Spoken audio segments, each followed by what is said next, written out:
soon as you mentioned like jump on this because I'm a huge horror fan. Okay, let's do it. Insidious rules my life. So. What's your favourite horror aside from Insidious? Right now it's Hereditary. Great. And Tony met you Collette. at the Cooties premiere. That's right. Oh, how good's Cooties? What? How good's Cooties? Ian Brennan, Lee Winnell. I love it. Elijah's company made that film. Jack McBride. Yeah.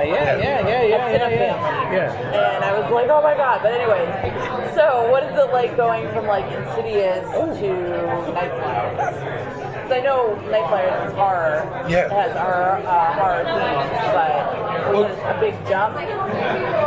Jeff Buhler, our incredible showrunner and writer, has a very strong horror background, and it's not even so strong. It's not even a background.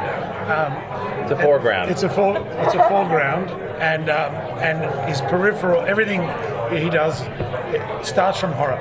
And I always found that any filmmaker that we love usually has a love and affinity of horror, because invariably you don't have much budget. It comes down to character. It comes down to in-camera effects, silence a lot of the times as well. And reading Jeff's remarkable script when the first one came, the opening scene, which we shared with San Diego Comic-Coners today, to thousands of them in the panel, is a dance of sorts between Gretchen Moll's character and myself in Zero Gravity, where one of us has an axe, the other has a circular saw, and by the time the titles run, one of us is not breathing. And I read that in the opening script, and I'm desperate for horror to be. Well, Hitchcock waited 20 minutes to kill Janet Leigh in Psycho, so I figured let's do it in 4. Right? 4 minutes. Yeah. But I didn't know when I read it. I didn't know who they wanted me to play. So I was like, oh man, imagine being that person. That character, who was like a mysterious individual. Well, we wanted you for Agatha, but yeah, I would have cast Gretchen too. But then Gretchen became available. Yeah. We had to switch you over to a different role. But jumping from Insidious to this, I felt that there was a nice trust between Jeff and I to really keep an eye on those. To really try and make those scares malleable, to hold on to them for longer, to play with the audience's cadence of rather, and trusting that the longer we stayed, we teased it out, the more thrilling and scary it would become. Just not have jump scares.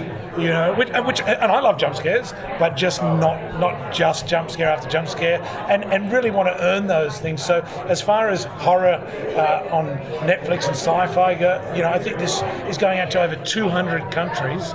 I'm thrilled, because the more, it irks me as a horror man or boy that people sort of say it's not mainstream, or it's a one-off. I think that there's a history, because like you said, with horror, it is possible for people to exploit the genre. It's an easy space to get into with no stars. You can do stuff cheaply, and therefore there are people who do it poorly, who just try to bang those bells or whatever and hit those, and you can always sniff it out. And then if you're a true horror fan, and I have a lot of experience adapting horror short stories. I did a Clive Barker short story, The Midnight Meat Train. I just finished writing the new Pet Sematary for Paramount. I've worked with a lot of very big, George R. R. Martin sits up there in that pantheon of guys who, I look up to as a writer. So there was never any intention or desire for us to come in and just start cherry-picking cheap scares. We wanted to build a world, take what George R. R. Martin had constructed, the architecture of it, and build into that a world where we could have ongoing, frightening moments that exist in a very palpable and psychological space, because we're doing a TV show. We're not doing 90 minutes. We have to keep coming back, and we have to keep scaring people in ways that are unexpected. And so it was really more about building a world in which you could do all that stuff and keep coming back and doing it, as opposed to just running in and grabbing the low-hanging fruit.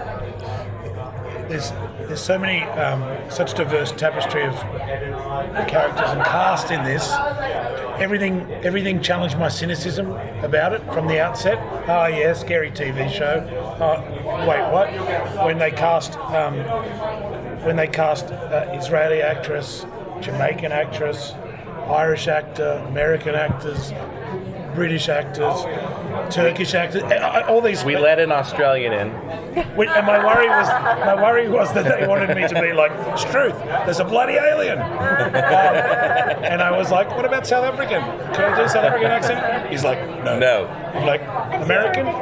He's like, no. Thank you so much. Yeah. We just But anyway, we hope that, like all great tragedies, that you are investing in certain characters at the start of one scene, and by the end of it, you're changing allegiances. But I think that this TV show could be called Who's Going to Die Tonight?